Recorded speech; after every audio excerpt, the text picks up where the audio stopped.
Agradecemos el interés y el compromiso por participar en esta charla con esta temática y problemática en particular. Creemos desde la sociedad rural que hoy es un encuentro donde es el puntapié para conocer un poco esta especie exótica invasora, el avance en nuestra región y la problemática y el impacto que genera no solo en la producción agropecuaria, sino también en la conservación de la biodiversidad y, no menor, en la salud pública. Así que también creemos la importancia de involucrarnos todos, ¿sí?, para poder trabajar en conjunto en buscar las soluciones más posibles, eficientes. Así que bueno, agradecemos. Para eso contamos con Bruno Carpinetti, un experto en el tema, que desde el día cero que lo contacté me dijo: Flor, contá conmigo, voy a Giles, armamos una linda charla. Así que bueno, nada, bienvenido Bruno, te agradezco. La verdad que es un honor contar con tu experiencia. Él hace muchos años que viene trabajando con esta especie. Así que bueno, la charla toda tuya. Muchas gracias, Flor. Bueno, ante todo les quiero agradecer por la invitación a Flor y a la Sociedad Rural de acá de San Andrés de Giles. Como decía Flor, yo trabajo desde hace muchísimos años como investigador en general, estudiando los impactos de diferentes especies exóticas invasoras, pero especialmente me he focalizado en los problemas asociados a la invasión de cerdos silvestres y jabalíes, que, como vamos a ver, en realidad es la misma especie. Muchas veces el, el sentido común indica que estamos hablando de dos animales distintos, pero es exactamente la misma especie, y ahora vamos a ver los matices que hay y que generan esa confusión. Esta especie, vamos a hablar un poco primero de la historia, de cómo llegó, cómo comenzó el proceso de invasión, y después vamos a ver, a irnos metiendo en los diferentes problemas y actualmente en el contexto normativo y el contexto de manejo de la especie, siempre focalizados en nuestra región, en la provincia de Buenos Aires. La especie ya ha colonizado prácticamente todas las provincias del país y es un problema grave para diferentes tipos de sistemas productivos y diferentes tipos de ecosistemas, porque, como resaltaba Florencia, también amenaza la biota local también, ¿no? No solo el impacto es económico sobre eh, los modos de producción, sino que también amenaza la biodiversidad nativa, y otro aspecto no menor es el impacto que tiene en la salud pública, porque, como vamos a ver, comparte un montón de patógenos con los seres humanos, y eso implica, como es una especie que además se consume y se aprovecha, eso implica también un riesgo para la salud pública. Esta es la estructura de la charla. Siéntanse absolutamente libres de interrumpirme, preguntarme. Digo, la idea es un poco, las cosas que voy a presentar son como disparadores para el debate, para la discusión. Todos ustedes tienen de una u otra manera un vínculo con el medio rural, así que a algunos les interesará más la problemática asociada a la normativa, a otros los impactos a la producción, pero la idea es que conversemos sobre el tema. Yo solo voy a presentar más o menos un diagnóstico de la situación y de las diferentes respuestas que ha habido a estos problemas en distintos lugares del mundo, incluso acá en varios lugares de Argentina, donde ya se está llevando adelante varias iniciativas, ¿no? Entonces vamos a ver primero algunas características biológicas de la especie, vamos a ver la historia de la invasión y cuál es el territorio nacional que ha cubierto la especie actualmente, cuáles son los impactos ecológicos, sanitarios y económicos. Después vamos a ver, aunque más no sea superficialmente, cuáles son las estrategias que se han usado en las diferentes provincias, desde el Estado, para manejar la invasión, y algunas contradicciones también que hay por esos diferentes enfoques estratégicos. Y después vamos a hacer un repaso de las técnicas que se han utilizado en distintas partes del mundo y que usamos acá en distintas partes de Argentina para controlar la especie y mitigar los daños, ¿no?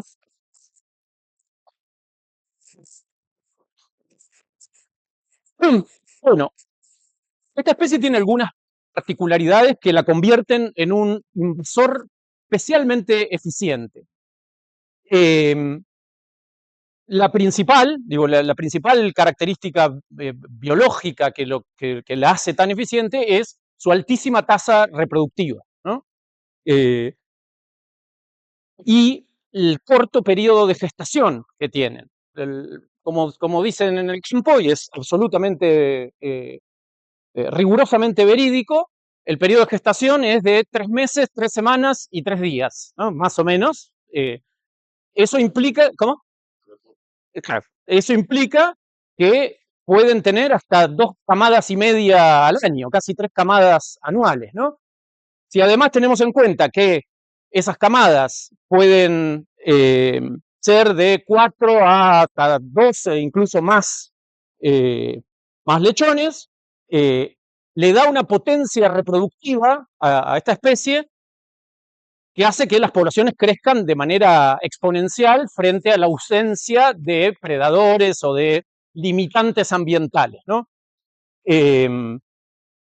Aquí en la provincia de Buenos Aires son escasísimos los predadores, prácticamente no hay. El predador más eficiente del chancho es el hombre, la especie humana, que lo caza y lo aprovecha y lo usa, pero no tiene prácticamente predadores naturales. Ahora, bueno, el puma se está recuperando en algunos lugares de la provincia de Buenos Aires, pero es muy marginal el impacto que tiene el puma como predador sobre estas poblaciones.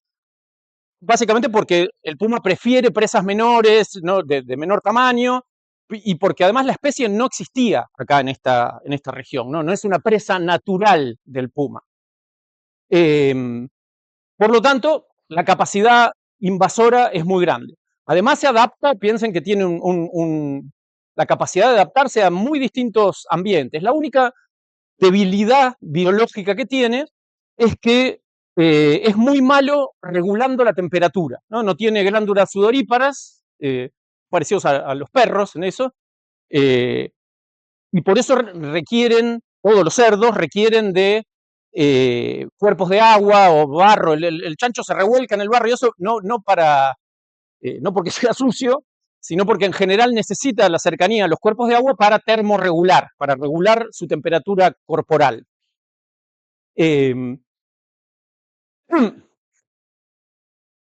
Hay una amplia gama de morfotipos o fenotipos. ¿Por qué? Porque en realidad el cerdo doméstico es un jabalí domesticado.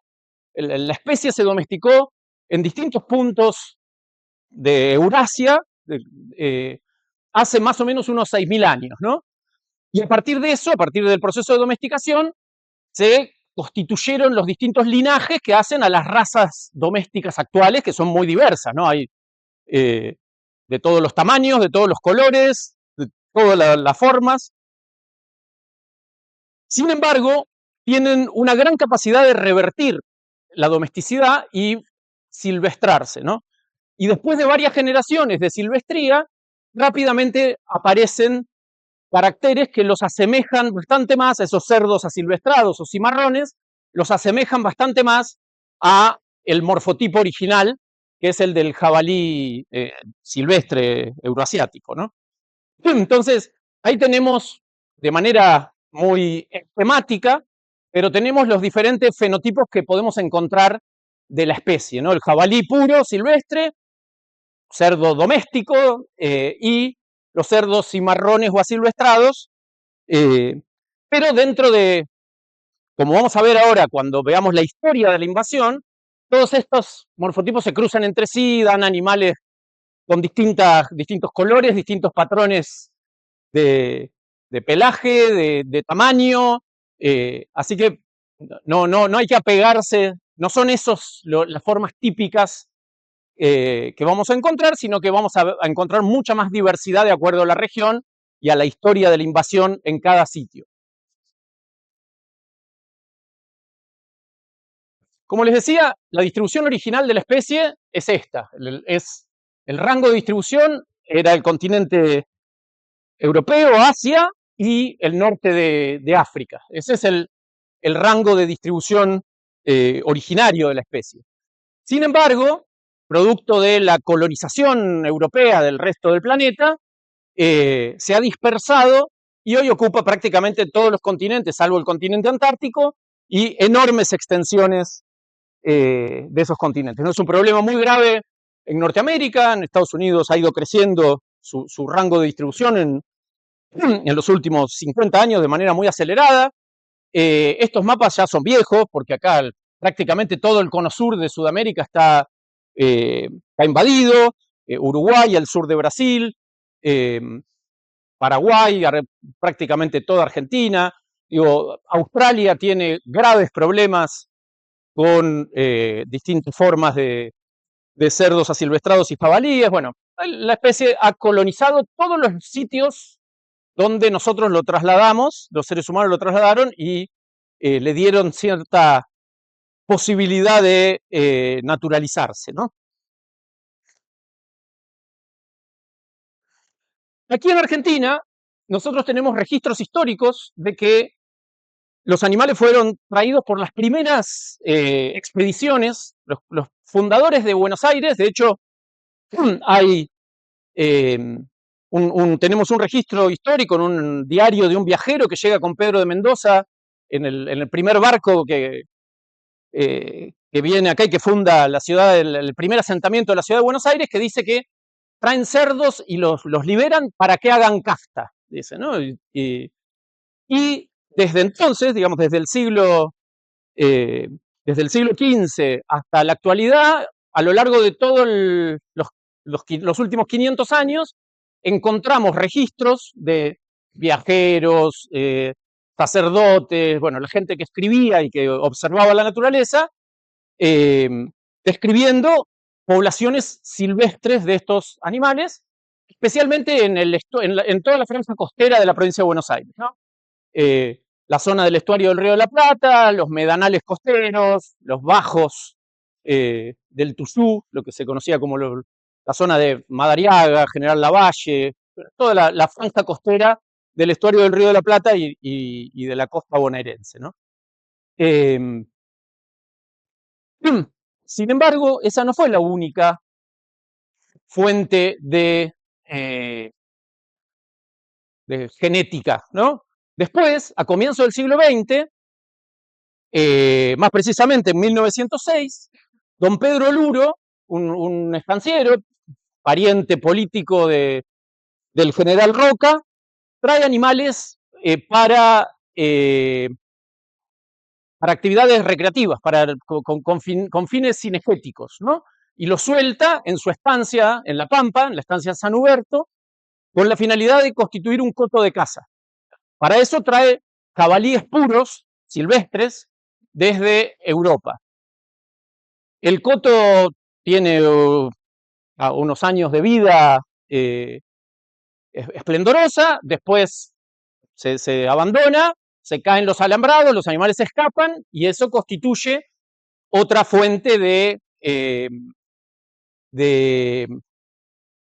genética que alimenta este proceso de invasión, ¿no? Totalmente distinto a los cerdos domésticos que habían traído los primeros colonos españoles. Sin embargo, se cruzan y son interfértiles y producen animales híbridos fértiles. En realidad no son híbridos, porque son la misma especie. Actualmente este es un trabajo que hicimos ya hace varios años. Hoy en día el mapa está mucho más cubierto. Cada uno de esos puntitos es un lugar donde colectamos un pedacito de tejido para analizar la información genética que había, y además, bueno, porque construimos después un modelo, se llaman modelos de distribución potencial, que nos sirven para predecir cómo va a ser la invasión, ¿no? Cómo se va a comportar la invasión y para poder actuar antes. Ese es un trabajo que hicimos y que publicamos hace unos años. Pero lo importante es que cada uno de esos puntitos es un lugar de colecta, o sea, ahí cazamos o alguien cazó un chancho, ¿no? Silvestre.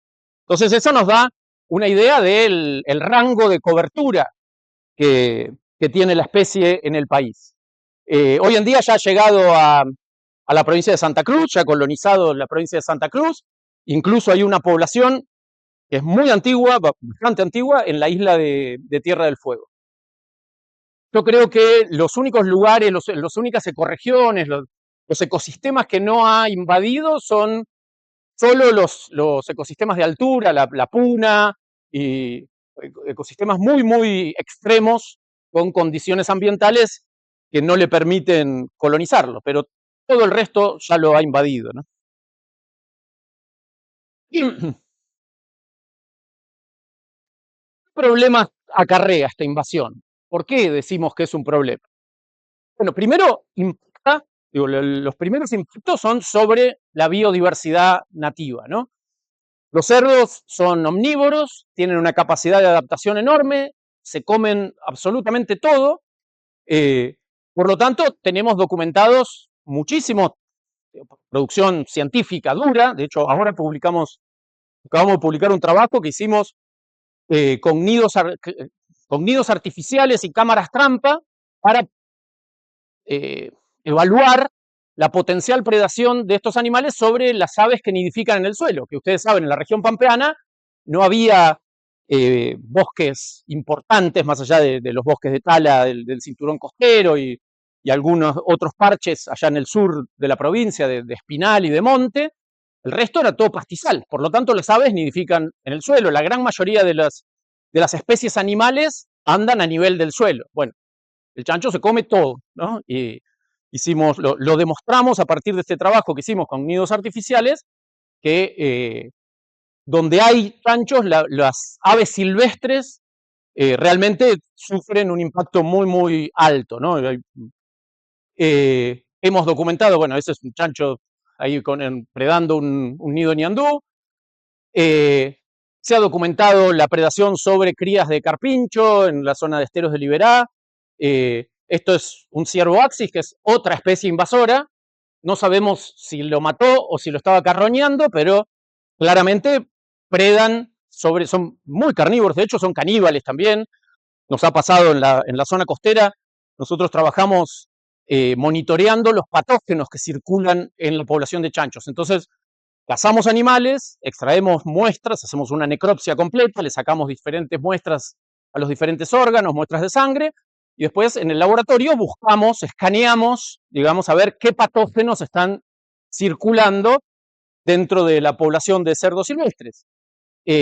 Nos ha pasado de matar animales, sacarle las muestras, todo, seguir cazando en el campo, y cuando salíamos del campo ya había otros chanchos comiendo los restos que habíamos dejado a la mañana, ¿no? Entonces, eso hace también que esos hábitos carroñeros que tienen, hace que los patógenos circulen y que la recontaminación sea muy, muy habitual, ¿no?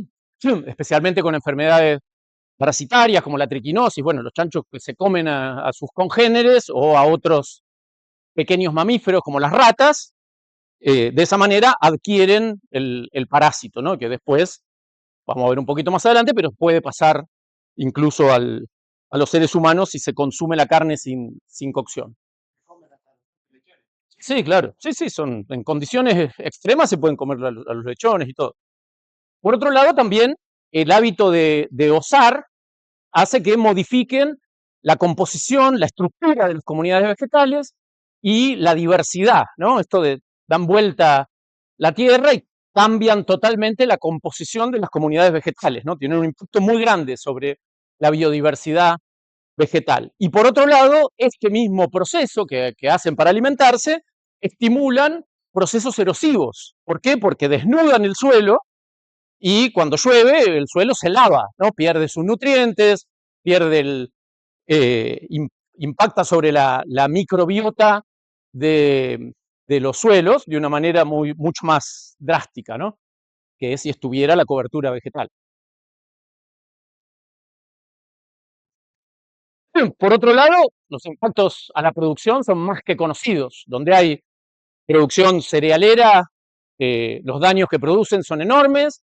Últimamente hemos registrado daños a silobolsa, son muy, pero muy habituales. De hecho, hace poco andaba circulando un video de un chancho que se había metido adentro del silobolsa y se movía todo. Al final tuvieron que cortar el silo y sale el chancho de adentro de la bolsa. Esto es una plantación de soja y estos son los dormideros de los chanchos adentro de la plantación, hacen estragos. Nosotros estamos trabajando desde hace varios años evaluando el impacto de los cerdos en plantaciones de maíz en distintos lugares, en los partidos de Madariaga y Maipú. Ahora estamos trabajando en el partido de Punta Indio y en el sur de San Luis. Obviamente son ambientes muy distintos, con regímenes de precipitaciones muy distintos, la productividad de esos campos es distinta y la cantidad de chanchos, digo, la abundancia de las poblaciones de chancho en esos distintos ecosistemas también son distintas, por lo tanto el impacto y la pérdida varía muchísimo, ¿no? Pero en lugares como San Luis, digamos, son sitios con una productividad mucho más, sitios más marginales desde el punto de vista productivo, el impacto puede llegar a ser crítico, ¿no? Porque te hace ir a pérdida, claro. Acá en la cuenca del Salado, bueno, son campos con una productividad más elevada, la pérdida la podés minimizar, pero en sitios más marginales la pérdida se hace muy, muy grande. En los últimos años hemos registrado, los bichos se meten en los feedlots, por ejemplo, acá a lo largo de toda la costa bonaerense se han instalado varios feedlots del lado de la ruta 11, del lado del continente, y los chanchos cruzan, además provocando accidentes de tránsito también, porque fíjense que esa es la ruta que va a la costa, ¿no? Entonces todos los veranos hay un flujo de vehículos enorme y hay un flujo de chanchos enorme que cruzan desde los pajonales costeros a los feedlots, que además tienen un olor muy fuerte, entonces caminan kilómetros para irse a alimentar ahí, incrementando el riesgo de accidentes e incrementando también el riesgo de contagio de patógenos, ¿no? Porque entran en contacto con el ganado bovino, que está además en densidades muy altas, por lo tanto, la tasa de circulación de esos patógenos es mucho más elevada. Y lo mismo en áreas, también en la zona costera de acá de la provincia, donde no hay prácticamente agua dulce superficial. Fíjense, esto fue un año de mucha seca, esto ya fue hace muchos años, en una estancia de ahí de la zona de Esquina de Cruto. Primero fíjense la cantidad de chanchos, ¿no? La abundancia. Y habían copado la bebida de los animales y no dejaban ir a tomar agua al ganado bovino, ¿no? Además, en este campo hemos detectado, bueno, circulación de tuberculosis, leptospirosis y otros patógenos que, obviamente, al compartir la bebida, se incrementa el riesgo de contagio.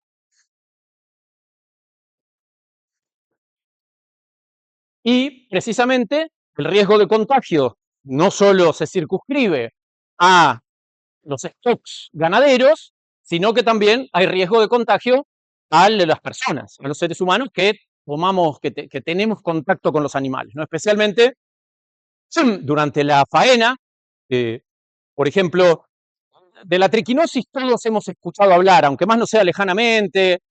Alguna gente es seria, se lo toma seriamente y hace los análisis y sabe cómo minimizar los riesgos de contagio, y otra gente no los hace y se expone a un riesgo elevado de contagio, pero todos hemos escuchado hablar de la triquinosis. Sin embargo, hay un montón de otras enfermedades potenciales que circulan entre los cerdos silvestres y de las cuales no hemos escuchado hablar y a las que estamos expuestos si manipulamos productos o subproductos de los cerdos silvestres, ¿no? Especialmente cuando faenamos, la exposición a los fluidos es el mayor riesgo de contagio.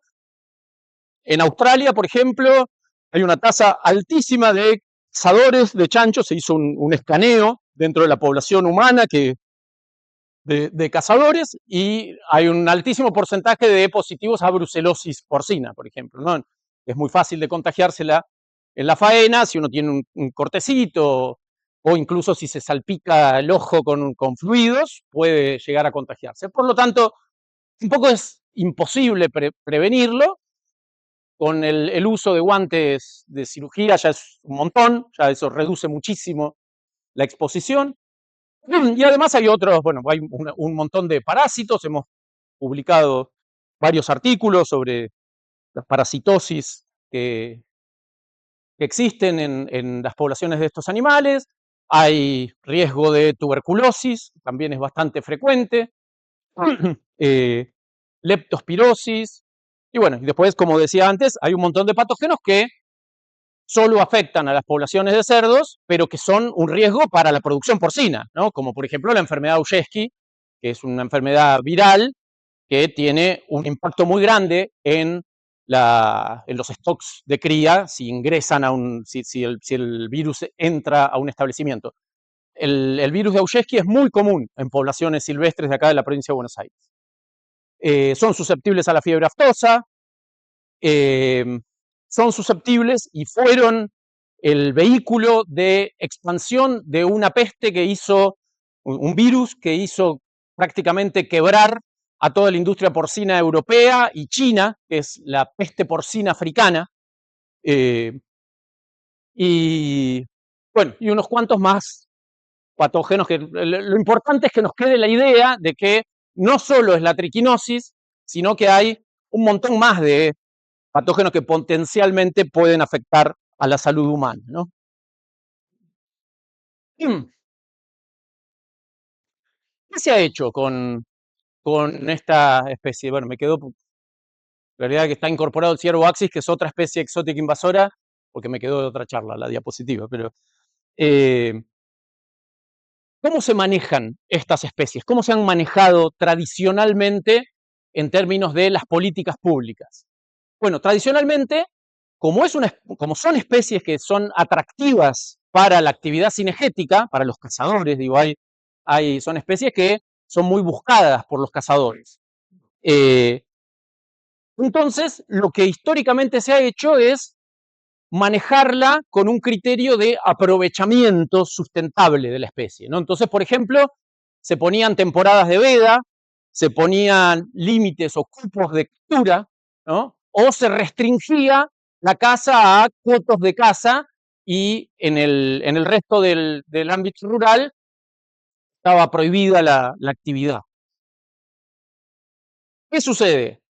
Esto es exactamente, estos criterios de manejo, la veda, el poner cupos y eso, es exactamente lo contrario que tenemos que hacer para reducir la población si lo consideramos una especie problemática, una especie plaga o una especie exótica invasora, ¿no? Manejarlo, por ejemplo, prohibiendo la caza en las temporadas reproductivas, es todo lo contrario de lo que tenemos que hacer, en realidad, para reducir la abundancia y reducir los impactos que la especie produce. Fíjense que, además, el esfuerzo que tenemos que hacer, estos son generalizaciones, no lo tomen como, como dogmas de manejo, pero en base a una serie de estudios que se han hecho, especialmente en ecosistemas insulares, en islas donde la especie había invadido, por ejemplo, la isla Santiago en Galápagos, todos han escuchado hablar de Galápagos. Bueno, ahí había unas tortugas gigantes, ahí estuvo Darwin cuando hizo su viaje de la vuelta al mundo y cuando escribió la teoría de la evolución, observando lo que sucedía en esas islas, por eso son tan famosas. Bueno, en una de esas islas había unas tortugas gigantes que nidificaban en el suelo, los canchos se comían los huevos, rompían los nidos, etcétera, y por eso se hizo un programa para controlarlos, ¿no? A partir de esa experiencia y de otras experiencias de manejo, que cada una de estas citas es una experiencia de manejo en algún lugar del mundo, en general islas, sacamos estas generalizaciones, ¿no? Por ejemplo, para tratar de reducir, digo, que la población empiece a descender, digo, que deje de crecer, necesitamos aplicar con distintos métodos de control, tenemos que garantizar la eliminación de más del 90% de los individuos anualmente. ¿Por qué? Porque si dejamos, como veíamos hoy al comienzo de la charla, la tasa de reproducción que tiene es tan grande que con que nos queden 2 o 3 animales en edad reproductiva, la población se recupera rápidamente, ¿no?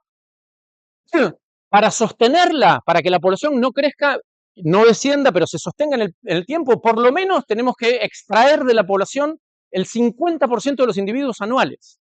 Eso es un volumen de animales que tenemos que estar sacando enorme, ¿no? Si no, la población va a seguir creciendo, salvo que encuentre alguna limitación biológica, ¿no? No sé, una peste, por ejemplo, una enfermedad, o que se llegue a la capacidad de carga ambiental y que la especie no pueda crecer más.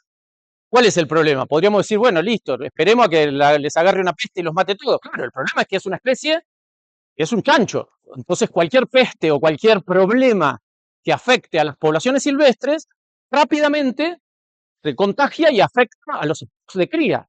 Por lo tanto, esa interfase entre las poblaciones silvestres y los stock ganaderos nos plantea una problemática de manejo bien particular, bien singular, ¿no? Que es lo que pasó, yo les decía, la peste porcina africana apareció hace 15 años en Europa y la expandieron los jabalíes y puso en crisis, hubo que sacrificar miles de animales, cientos de miles de animales, muchos murieron naturalmente y manejar la epidemia se hizo casi imposible porque las poblaciones silvestres eran las que la difundían, digamos, ¿no? y expandían su rango. Bueno, no vamos a profundizar mucho, hay mucho escrito y de hecho yo trabajo en esto, trabajo armando planes de manejo para diferentes, a nivel predial, para empresas forestales, para productores agropecuarios, o a nivel regional, ya con una perspectiva más amplia en términos de unidades administrativas, ¿no? Y hay un enfoque muy riguroso que hay que aplicar si realmente queremos disminuir la población. No alcanza con decir que, bueno, le damos permiso para que casen y listo, ¿no? En general, o muchas veces, la presión de caza ayuda a ralentizar la invasión, a minimizar impactos, pero no la detiene. Para detenerla hace falta una acción muy sistemática y muy ordenada, ¿no? No vamos a profundizar, pero hay enfoques estratégicos para cada uno de los estadios de la invasión. Por ejemplo, cuando no está, la especie aún no ha sido registrada en determinadas regiones, bueno, aplicamos determinadas políticas. Cuando la invasión es incipiente, aplicamos otras. Cuando está en estado avanzado completo, las estrategias y el tipo de manejo debe ser otra, ¿no? Lo mismo, esto no vamos a profundizar. Sí, vamos a hablar un poco de esto, que es algo novedoso, porque se empezó a aplicar este año recién, ¿no? Después de muchísimos años de inacción, por primera vez, digo, tradicionalmente acá en la provincia de Buenos Aires se había permitido la caza deportiva del cerdo solo en cotos de caza y la especie está declarada plaga desde hace muchos años, pero no se había reglamentado la forma de controlarla, ¿no? Los mecanismos que uno puede usar, que cualquier propietario o administrador predial puede utilizar. Este año se reglamentó y se habilitó lo que se conoce como caza plaguicida. La caza plaguicida está normada en el Código Rural de la Provincia de Buenos Aires, en el Decreto Ley 10.081, tiene un capítulo de la caza donde establece cuáles son los tipos de caza que están habilitados en la provincia, que es la caza comercial, la caza deportiva mayor y menor, la caza científica y la caza plaguicida. Bueno, se habilitó la caza plaguicida del jabalí y el cerdo silvestre en la provincia de Buenos Aires.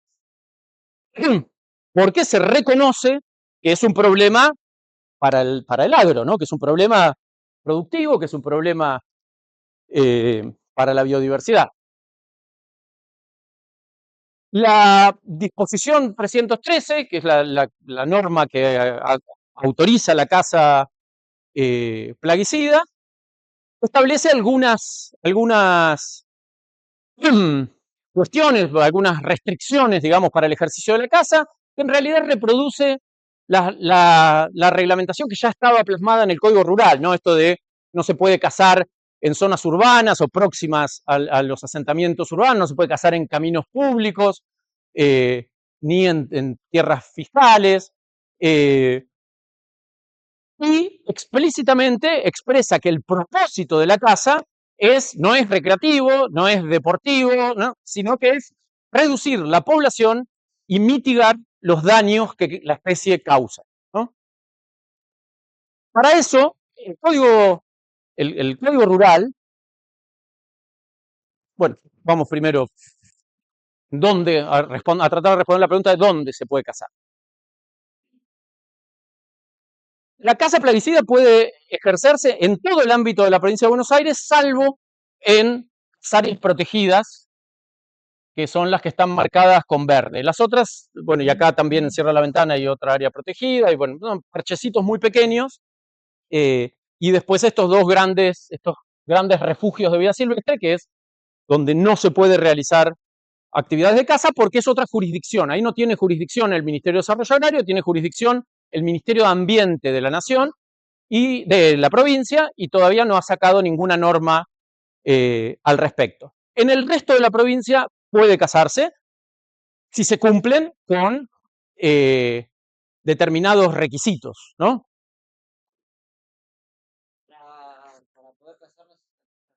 Necesitas permiso de caza plaguicida, que solo se tramita muy fácilmente a través de la web, y es muy barato, no tengo ni idea cuánto es, pero vale 6.000 pesos o algo así, y necesitas el permiso de caza plaguicida y necesitas la autorización escrita y firmada por el dueño del campo, el dueño o el administrador del campo donde vos vas a realizar la actividad de caza. Una pregunta. Sí, claro. ¿Qué pasa en esta zona que históricamente estuvo vedado para todo tipo de en esta cuestión, ¿qué pasa? Porque siempre cuando fue hasta 100 kilómetros estuvo vedado, perímetro, hoy por hoy, ¿qué pasa? No me detuve a leer la normativa, pero ¿qué pasa acá? Por ahí, yo que estoy por ahí de la rural también, deben tener la duda. ¿Qué pasa con ese permiso? Porque nunca se pudo establecer la caza acá en esta zona. La caza plaguicida está habilitada en todo el ámbito de la provincia de Buenos Aires si la disposición tiene una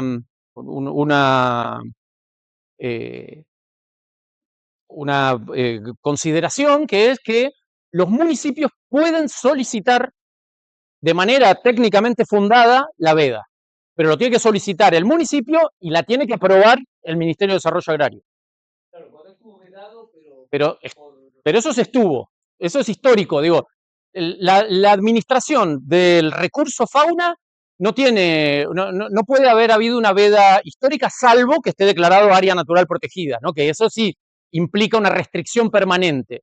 Si no, las vedas son anuales. Las vedas son anuales y además las vedas tienen que ver, por ejemplo, con, no sé, sitios que han decretado la emergencia agropecuaria, que por condiciones particulares la actividad de caza no puede realizarse, o también, digo, los intendentes a veces negocian con que por cuestiones de seguridad la gente no quiere que se case, y bueno. No, si hay densidad poblacional, está la premisa que no se puede cazar a más de con armas de bala, digamos, de ánima, claro. Con fusil son 1.500 metros y con escopeta a menos de 300 metros de un centro urbano. O sea que esa es una restricción, esa sí es una restricción universal que está definida en el Código Rural. En el caso de la caza plaguicida, esas condiciones de seguridad no son restrictivas. ¿Por qué? Porque la caza plaguicida, digo, fíjense, el artículo 273 del Código Rural establece una serie de prohibiciones para la caza. Pero después, la caza plaguicida, en el artículo de la caza plaguicida, las exime. Digo, para la caza plaguicida no está prohibido, por ejemplo, ni el A, ni el B, ni el F, ¿no? Por ejemplo, para caza plaguicida puede practicarse en horas de la noche o con luz artificial. Para caza plaguicida puede usarse redes, trampas, cimbras. Por lo tanto, la cuestión de la seguridad, que mucha gente dice, vale todo. ¿Por qué? Porque el propósito es reducir la población. Exactamente. Entonces, para la caza, en este caso, para la caza de los cerdos y jabalíes, pueden usarse métodos que no están habilitados para la caza deportiva. Por lo tanto, no es el único método posible el uso de armas de fuego. De hecho, las trampas se usan, diferentes tipos de trampas, bueno, ahora vamos a ver algunas, pero se usan y con bastante eficiencia. De hecho, sí. Bueno, No vi las definiciones de caza plaguicida. ¿Cuál es la diferencia con la caza deportiva? se entiende por caza plaguicida aquella que se practica con el propósito de controlar especies declaradas plaga o circunstancialmente perjudiciales o dañinas. Eso dice, Actually se considera caza plaguicida, aunque uno lo haga por deporte. hoy en día sí, porque el propósito, está habilitada la caza plaguicida. Si vos, entre otros métodos, podés usar armas de fuego con esa especie. De calibre. Es Ahí plaguicida. decía que exhibe los. No.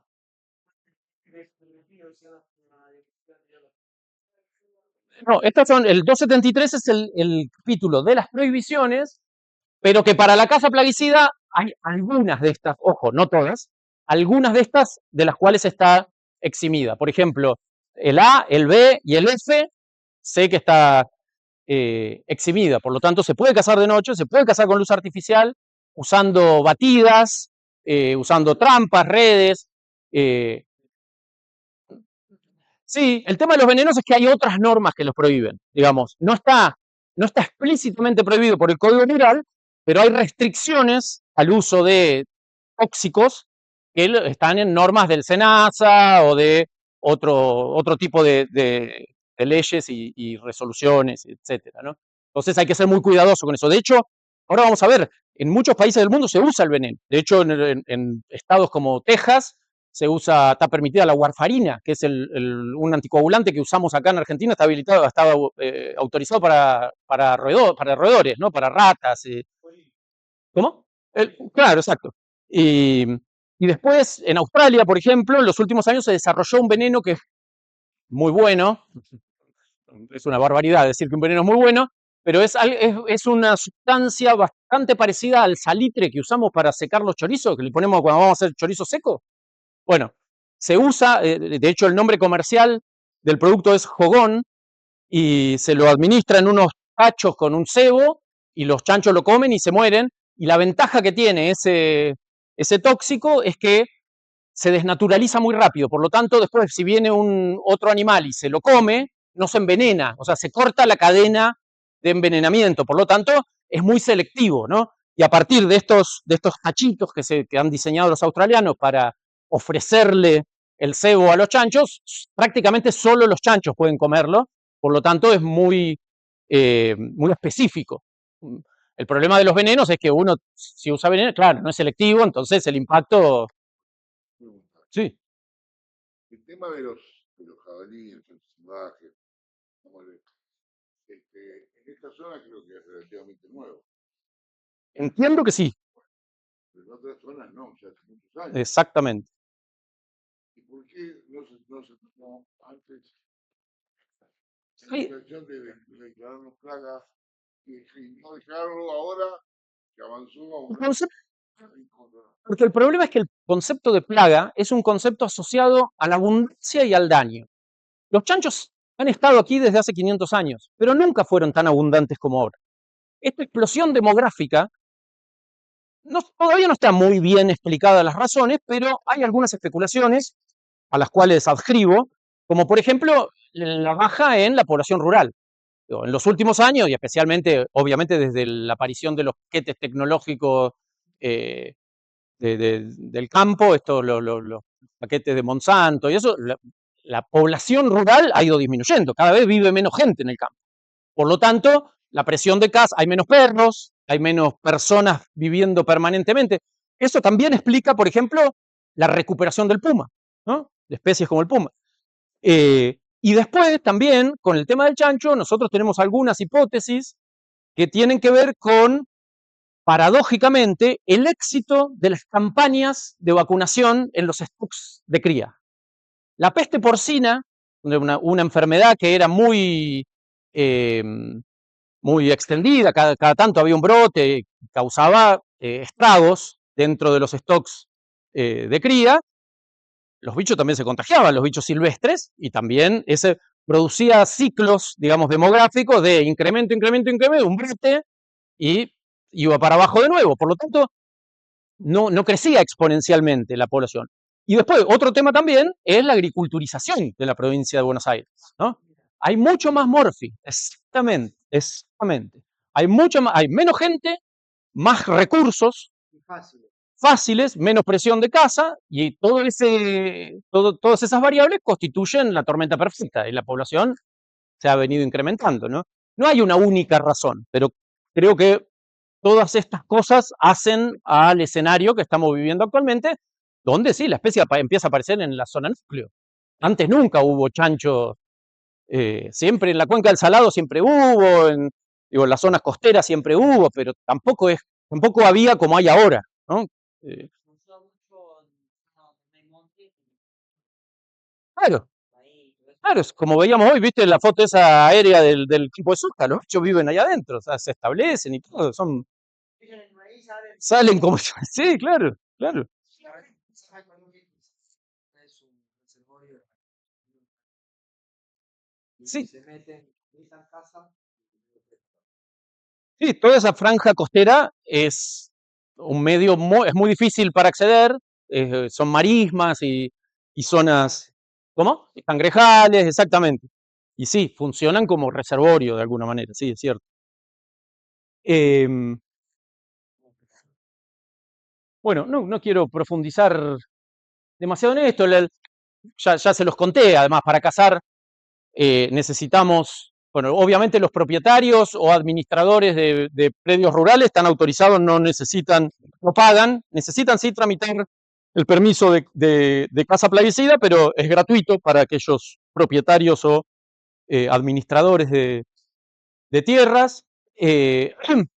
Y bueno, y para quienes deben fiscalizar, los únicos dos requisitos son, certificar que hay permiso, que se ha tramitado el permiso de caza y que hay permiso del dueño del campo, porque ahí el verdadero problema con esto es los cazadores que salen a robar campo, ¿no? Que se meten y con el permiso de caza plaguicida solo no alcanza. Y si alguien tiene solo el permiso de caza plaguicida y te dice, sí, yo tengo permiso, no, pero si no tenés el permiso que sirve como declaración jurada del propietario o administrador del campo, vas muerto. Sí. Muy buena pregunta. ¿Qué pasa después de la caza? En teoría, porque el Código Rural así lo establece y porque la norma, la resolución 313 también lo permite, pueden incluso comercializarse los productos y subproductos de la caza. Ahora, dice explícitamente que deben cumplirse todas las normas bromatológicas de SENASA, y esas normas no existen, o son muy difusas, por lo tanto, hoy en día esa carne no puede entrar al circuito comercial, por lo menos no como carne. Hay algunas ideas, que hay gente ya que está trabajando sobre eso, por ejemplo, aprovechar el recurso para hacer harina de carne, ¿no? Y elaborar alimentos balanceados para mascotas. Es un recurso barato de obtener. Ahí, no te tenés que meter con la cuestión de los riesgos sanitarios y eso, porque como no va destinado a consumo humano, y además el proceso de elaboración de harina de carne, bueno, es mucho más seguro, digamos. Perdón, no sé cómo no hay una foto a los frigoríficos de Suzhou para que empiecen a bailar. No se puede. No se puede, ¿por qué no se puede? Porque por lo menos no se puede faenar, sí, porque además, por ejemplo, Argentina está, bueno, ahora ya creo que ya no está más libre de Auschwitz con vacunación. Antes, hasta hace unos años, desde el 2005, creo que SENASA había logrado ese sello, y me parece que lo perdimos ahora porque ha habido brotes de Auschwitz en... Ah, sí, perdón. Yesqui fue siempre endémica. Lo que obtuvimos fue libre de peste porcina. De peste porcina, pero no, había campaña había campaña de vacunación obligatoria, ¿no? De Auschwitz. Desde el 2005, yo me acuerdo que en el 2005 había una norma. Auschwitz es una enfermedad endémica. Lo que cambió, pero ahora, hace algunos años, es El estatus se referente permite la vacunación de Auschwitz, que antes no se permitía. estaba permitida. Hace un par de años solamente se vacunan los que tienen casos de Auschwitz, no es preventiva. Ah, O sea que, pero la enfermedad está presente y nunca fuimos libres de Auschwitz. Mira. La del 2000, peste porcina, clásica. Ah, fuimos, se vacunó, se logró llegar al libre y ahora no hay brotes desde hace bastante, ¿no? sí, 2005, claro. libre, la enfermedad no está presente y obviamente no se vacuna. Bueno, Auschwitz, nosotros en las poblaciones en las que yo trabajo, especialmente en la población costera, el 60% de los animales nos dan positivo para Auschwitz, ¿no? Que no quiere decir que esté cursando, pero que ha tenido contacto con el virus. Por lo tanto, es un reservorio. Y yo entiendo que el problema de la faena tiene que ver con eso. Digo, habiendo alguien de Senasa, dejo de hablar pavadas, pero sé que el problema es que obviamente las poblaciones silvestres no están sujetas a vacunación, ni a ningún control sanitario, ni nada, y si vos mezclás las dos diferentes stocks, hay posibilidad de... En esto interviene todo lo que es el marco regulativo del sector productivo comercial, como serían los cerdos comerciales. Lo que es fauna silvestre, Senasa interviene desde otro lado, pero por ejemplo, como ustedes hablan ahí del permiso de tránsito, el trasladar un animal de fauna silvestre no interviene Senasa, sino que la documentación es provincial con el Ministerio de Fauna. Y si va destinado al circuito comercial tampoco, por ejemplo, la liebre. No, pero los liebres. Que se exporta además. Pero hay criaderos de liebre habilitados por Senasa. No, criaderos de liebre no hay. Creo que en el partido de Veneno, me parece, otros años, yo lo estaba bien, pagaban a gente, creo que le daban las balas, me parece. No, acá hay 4 frigoríficos en la provincia. Hay uno en Batán, uno en Deró y además también al sur. No, sí. Acá se faena liebre y sale a Europa, además, a la Unión Europea. De hecho, no, pero acá sale liebre europea y no, la mara no está autorizada y las especies autóctonas de roedores no están. No, conejo de los palos no hay en la Patagonia. Conejo de los palos es del Chaco, la zona de monte, es Silvilagus brasilensis, es el conejo de los palos y no está autorizada la caza comercial, seguro. La liebre se exporta todos los años. Este año se puso un cupo en la provincia de Buenos Aires de 350.000, creo, o 400.000. Tradicionalmente era de 1 millón de liebres, salían 1 millón al año, pero eso es todo producto de caza comercial.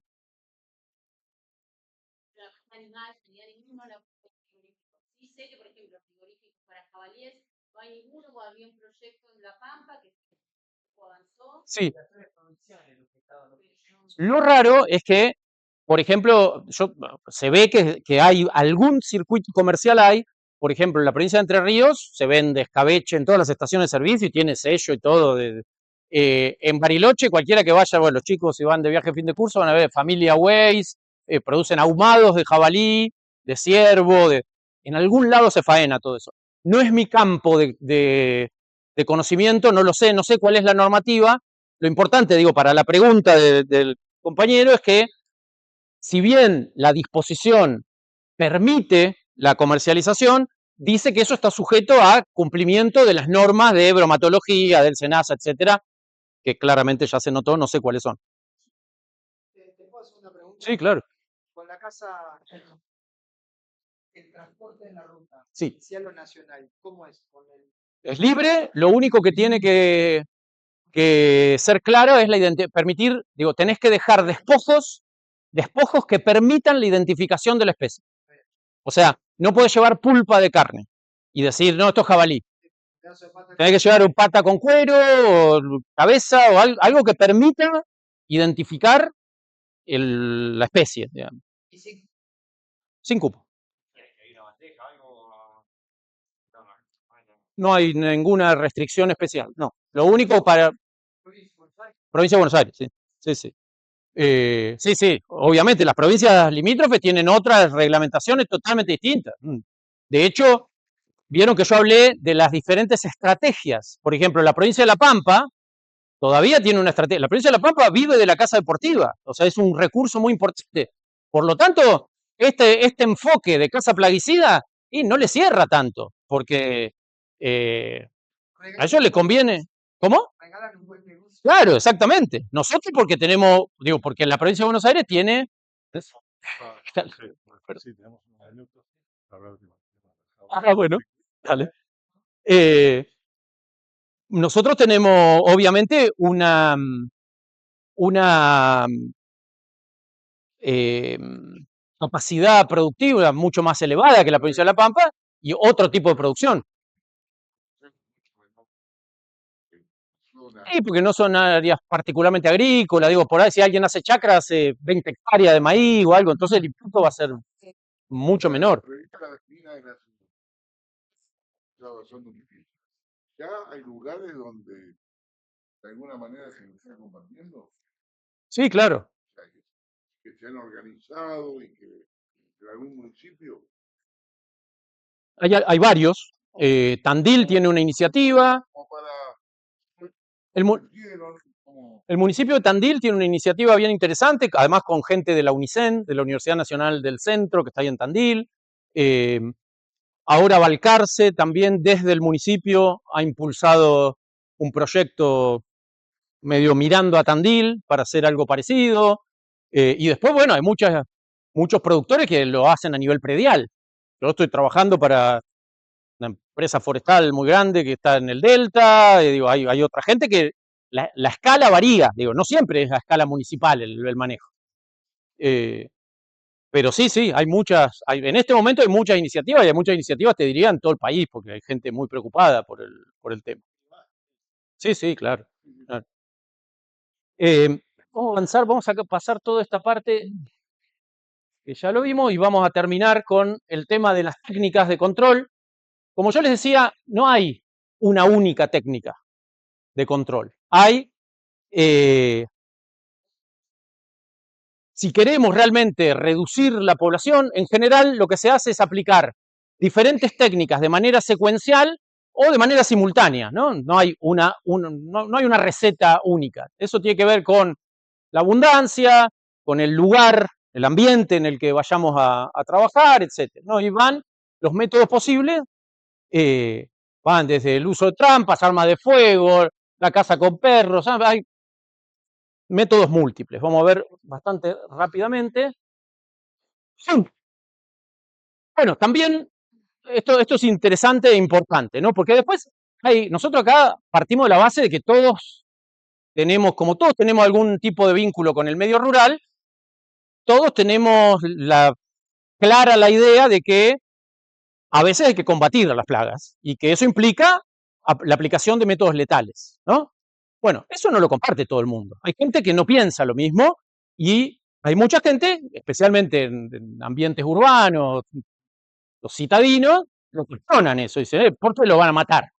No los pueden, pónganle rejas o hagan zanja. Hay cuestionamientos éticos. Pero son entendibles, gente que en general no tiene un entendimiento cabal de cómo funcionan los sistemas naturales y por eso tiene otro apego con estas ideas, ¿no? Entonces, la verdad que en la aplicación de otros métodos, por ejemplo, el uso de cercas de exclusión, limitantes físicas, barreras físicas, no ha funcionado. Los chanchos, no hay forma, si hay algo que les interesa del otro lado, salvo que ponga, no sé,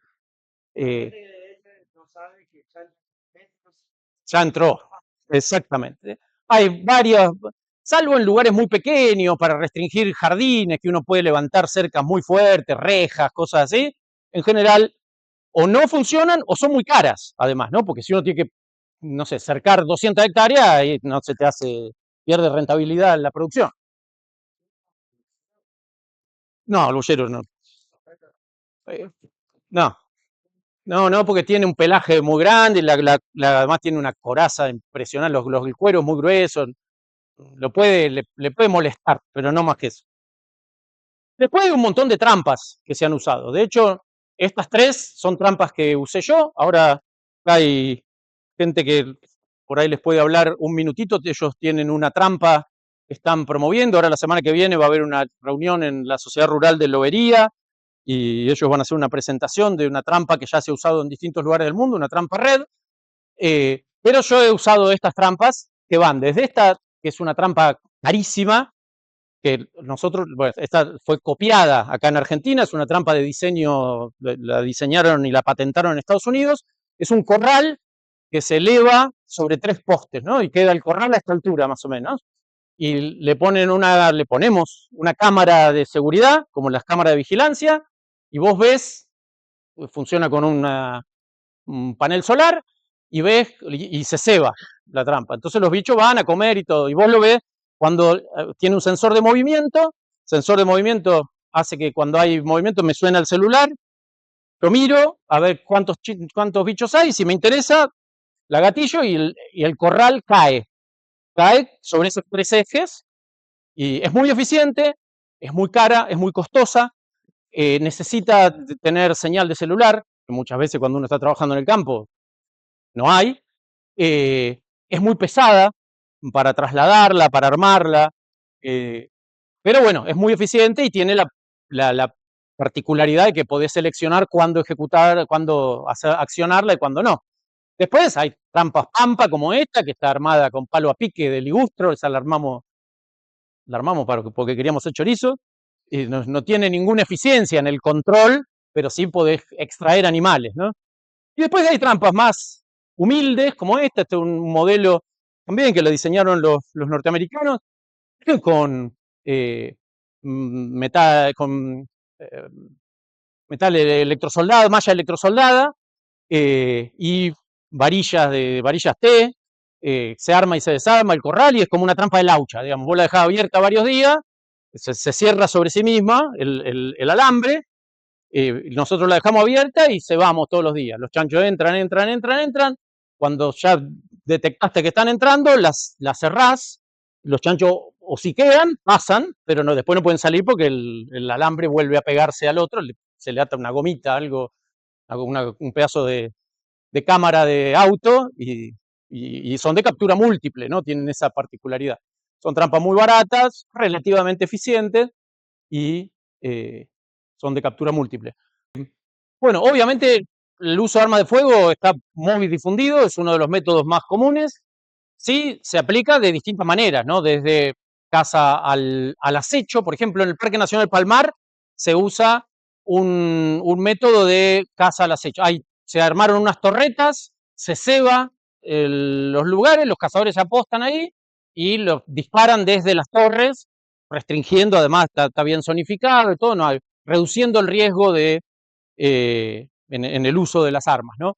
Pero ese no es el único método, no sé, en Australia, en Nueva Zelanda, se han hecho batidas desde helicóptero, por ejemplo, y se hace y está habilitado, y inicialmente se usan ese tipo de métodos, se hace una barrida grande, se disminuye la abundancia de una manera drástica, y después se sostiene el control mediante el uso de otros métodos, ¿no? Que puede incluir perros, trampas, venenos. Del hombre. Dispara, sí, en general sí. A veces sí. Sí, depende y depende del contexto, digamos. Sí, a veces viste, sí. Perdón, una pregunta. Trampa, ¿cómo eliminas? En general se usa un arma de fuego, o por lo menos lo que hacemos nosotros con esas trampas que yo mostré, un arma de fuego de bajo calibre, un arma calibre 22, y se eliminan todos los animales adentro de la trampa. Eso es un problema porque después en general el olor y las hormonas y todo hace que no caigan más, tenés que cambiar la trampa de lugar. En general cuando los matás ahí, tenés que cambiar la trampa de lugar después porque dejan de caer. Sí.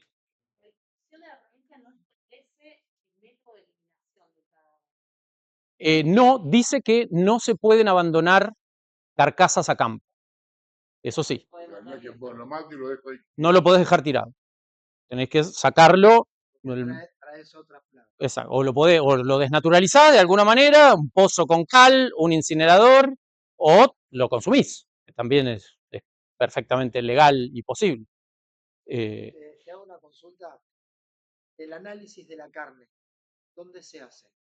En general, depende de qué análisis. El análisis que hacemos los que consumimos carne de cerdo silvestre es el de triquinosis, y en general se hace en bromatología municipal, o bueno, acá Flor trabaja en el laboratorio en la Universidad de Luján, que hacen ese tipo de análisis. Es un análisis muy barato, se hace por digestión enzimática, digamos, se reproducen las condiciones del estómago de un humano y se disuelve el tejido y después se miran los gusanos. Los gusanos son relativamente grandes como para verlos a microscopio, ¿no?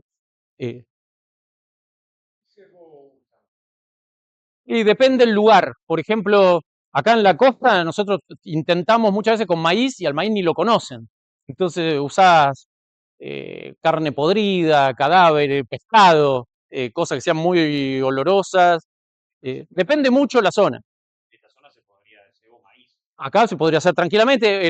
Por ejemplo, en el Palmar, para los cebaderos usan maíz y soja fermentada. Se los deja varios días en agua y cuando ya empieza a largar bastante olor, se ceba con eso y anda muy bien.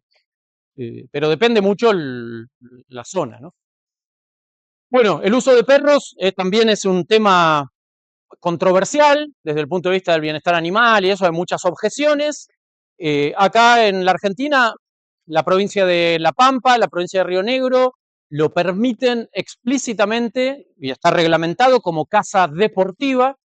En la provincia de Buenos Aires, el Código Rural no lo prohíbe, por lo tanto, para la caza plaguicida, al no estar explícitamente prohibido, no está prohibido, digamos, no está reglamentado, pero no está prohibido.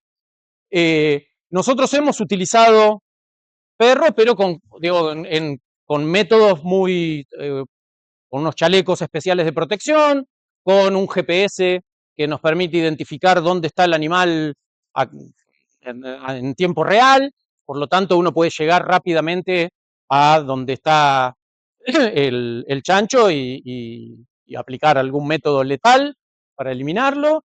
Es un método muy eficiente para determinadas circunstancias, ¿no? Pero tiene muchas objeciones desde el punto de vista del bienestar animal y de los proteccionistas. Dígame. ¿Cuántos perros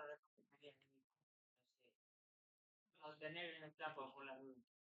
No, bueno, es buena tu pregunta, porque ese por las dudas que vos decís está buenísimo, porque no solo los perros pueden ser usados para capturar animales, ahora se usan mucho los perros protectores de ganado. De hecho, el INTA tiene un programa donde incluso le dan a los productores ovinos cachorros de algunas razas, como el pastor marémano, el pastor abrucese, son unos perros peludos, grandotes, blancos, que los criás con las ovejas, los perros se imprimen, se crían con las ovejas, y entonces andan después con el rebaño para todos lados, y son perros disuasivos. Eso, la presencia misma de esos perros hacen que los jabalíes no ataquen a los corderos, que es algo de lo que yo no hablé, pero que es la pérdida los mata y se los come, y es muy importante en zonas de producción ovina la pérdida que hay por jabalíes y otros predadores también, ¿no? Zorro colorado, puma, que teniendo esos perros protectores de ganado, no, el perro no es que mata al jabalí, ni que lo muerde, ni nada, pero al estar siempre mezclado con el rebaño, los ahuyenta. Entonces funciona para reducir las pérdidas. Así que está muy buena tu pregunta. Y casi siempre al cordero lo agarran cuando está recién nacido. Claro, sí, a los neonatos, claro, cuando todavía tienen cordón y empiezan por la placenta y terminan comiéndose cordero. Bueno, estos son los venenos de los cuales les hablaba yo, y algunos que están permitidos en distintos lugares del mundo. Acá no se usan, no está normado y yo no lo recomiendo por los problemas estos que decíamos, el impacto que tienen en el ambiente, ¿no? ¿Cómo? Muchos de ellos sí. El jogón, que es este que les decía yo que es nuevo, que lo diseñaron los australianos, hubo una prueba acá en Estero de Liberá, Parques Nacionales logró un permiso de importación de una partida de veneno para hacer un experimento, y tuvo bastante relativo buen resultado, pero no está permitido comercialmente, así que no lo podemos considerar como una posibilidad. Chancho Sí, eso lo vi, era por contaminación con no me acuerdo qué. Sí, lo vi en las redes, sí. Sí, pero no era acá en Argentina. No. Bueno, otro de los métodos siempre que te proponen los sectores proteccionistas o animalistas, bueno, ¿y por qué no controlamos la fertilidad? Bueno, ya resulta difícil agarrar un chancho a balazo, imagínate lo que es ponerle una inyección, ¿no? Está bien que hay algunos contraceptivos que se pueden utilizar por vía oral y todo, pero se ha utilizado, hay algunas experiencias, especialmente en Europa, porque los jabalíes, que son originarios de Europa, se han convertido en un problema en ciudades que tienen grandes espacios verdes, como Berlín o como Barcelona, ¿no? Lugares que tienen bosques adentro de la ciudad, los chanchos han incrementado su abundancia y empiezan a ser un problema porque rompen la basura, corren a las mascotas, corren a la gente, entonces, claro, y en esas ciudades ahí se han utilizado con un poquito más de éxito, estos métodos de contracepción, pero la verdad que son muy caros, solo pueden usarse en Berlín o en Barcelona. San Andrés de Giles no vamos a poder porque no nos va a dar el bolsillo. Bueno, y eso es más o menos un rapidísimo diagnóstico sobre una problemática que, como ustedes han visto, es muy compleja, es multifacética, tiene un montón de matices y de derivaciones, pero por lo menos yo les quería hacer esta presentación así a grandes rasgos para que tengamos una mirada más sistemática sobre el problema, y un problema que acá, aparentemente, por lo que he charlado, es relativamente nuevo, pero que hay que estar preparado porque cada vez va a ser, si no se hace algo, cada vez va a ser un problema más agudo, ¿no? Y va a empezar a traer pérdidas, como vimos, y vamos a tener que actuar ya con la crisis desatada. Así que bueno, muchas gracias. Sí,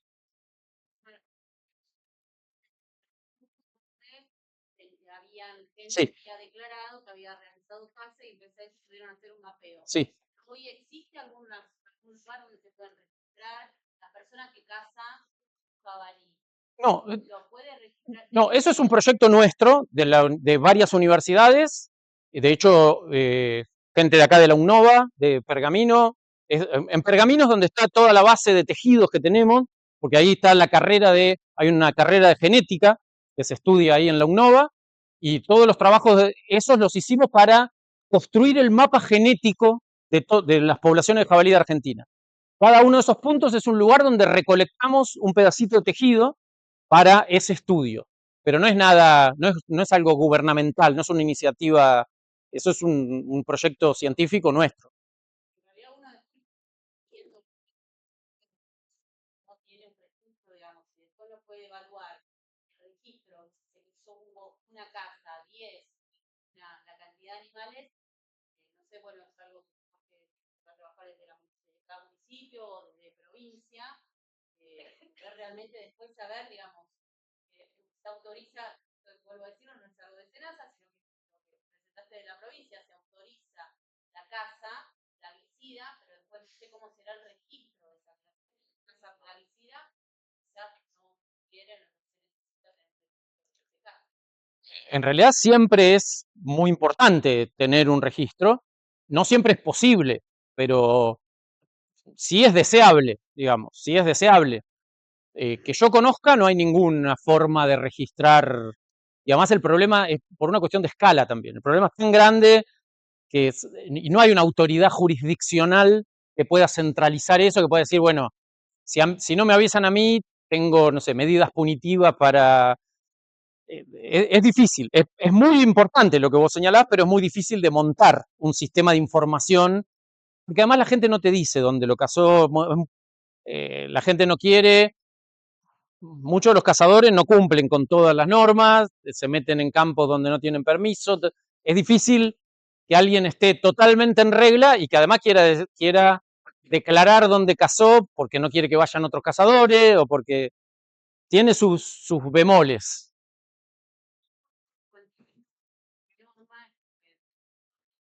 Sí, sí, es cierto, uno... Puedes evaluar la de los No, hay otros parámetros para que sí podés ir viendo, por ejemplo, la expedición de licencias de caza plaguicida. Y eso sí, podés mapear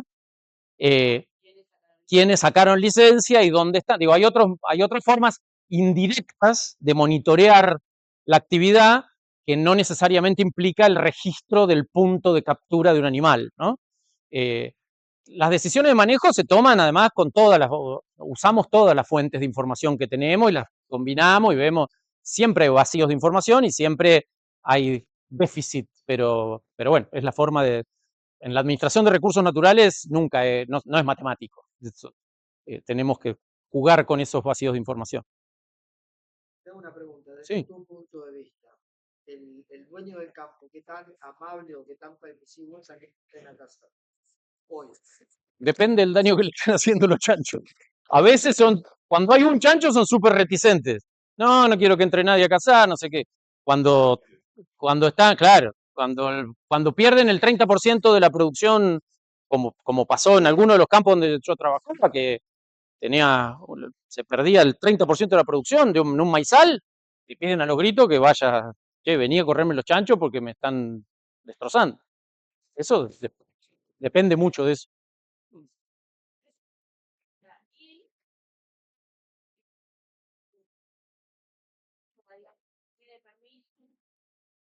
Caza furtiva o clandestina. Yo quiero agradecer especialmente a Bruno por llegar, la verdad que estuvo a la altura de lo que sabíamos que iba a dar. Agradecer la presencia de concejales, el presidente del consejo, de secretaria de salud, gente de bromatología, gente de SENASA, que muy amablemente hicieron que esto sea algo como lo pensamos, con chicos, con gente que está interesada en la casa, con productores que están interesados en proteger. Y si bien el crecimiento ha sido exponencial, todavía no es una cosa que nos pasó por arriba, pero la intención de esta reunión era tratar de frenar el avance porque, como charlamos en off, cuando se instaló el problema ya es muy costoso, muy difícil de erradicar y es importante educarnos y saber que el norma a veces está bien y a veces está mal, pero necesitamos sí o sí que estén todos los actores en conocimiento de cómo se deben hacer las cosas. Agradecer de vuelta a todos los que vinieron, los chicos, los productores, sobre todo a quienes vamos a seguir trabajando, los concejales, para organizar esto. Hemos charlado con Emiliano de tener un registro de cazadores que estén disponibles, instrumento y en la sociedad rural, que algún productor que desee y necesite, tengamos a quien desteñar. No todos los dueños de campo, no todos los productores tienen armas en el campo, entonces eso me parece que es una buena herramienta que acerca las dos necesidades. También seguramente vamos a tratar de insistir en legislar sobre el aprovechamiento de esa carne, que son tiempos difíciles y no es cualquier cosa desperdiciar eso. Así que creo que hay mucho para hacer. Con el tiempo vamos a ir afianzando y escribiendo todo lo que hasta acá hacer, así que nada, muy contento. Gracias Florencia por gestionarlo, la verdad que como pensamos que iba a salir, salió, así que muchísimas gracias a todos